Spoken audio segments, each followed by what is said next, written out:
దేవుని యొక్క కృప చేత మరి సేఫ్గా నాకు డాక్టర్ గారు డెలివరీ చేసి బేబీని మరి నాకు చూపించి, ఇలా చూడగానే ఎవరికైనా ఆశ ఉంటుంది కదండి. నేను అంకిత్తో చెప్పాను, నాకు నా ఫేస్ పక్కన బేబీని పెడతారు కదా, మా ఇద్దరికి ఫోటో ఇవన్నీ కూడా నేను చెప్తా ఉన్నాను. కానీ అటువంటి పరిస్థితి రాలేదు, ఎందుకంటే బేబీ ఇంకా చాలా ప్రీమెచ్యూర్గా ఉండడంతో అండ్ ఇంకా ఎటువంటి ఇష్యూస్ ఉన్నాయని చెప్పి మరి భయపడుతూ ఉన్నాం.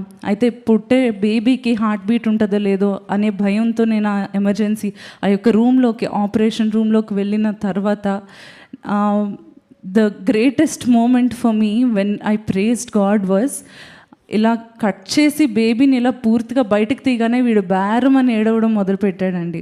That was the best moment. అంటే ఊపిరి చక్కగా అంటే రీక్రియేట్ చేస్తున్నాడు ఇప్పుడు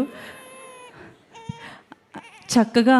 అయితే లంగ్స్ ఫామ్ అయినాయి, మంచిగానే ఉన్నాడు, హీఈస్ అలైవ్ అని నాకు అర్థమైంది. దేవుని ఎంతగానో స్తుతించాను.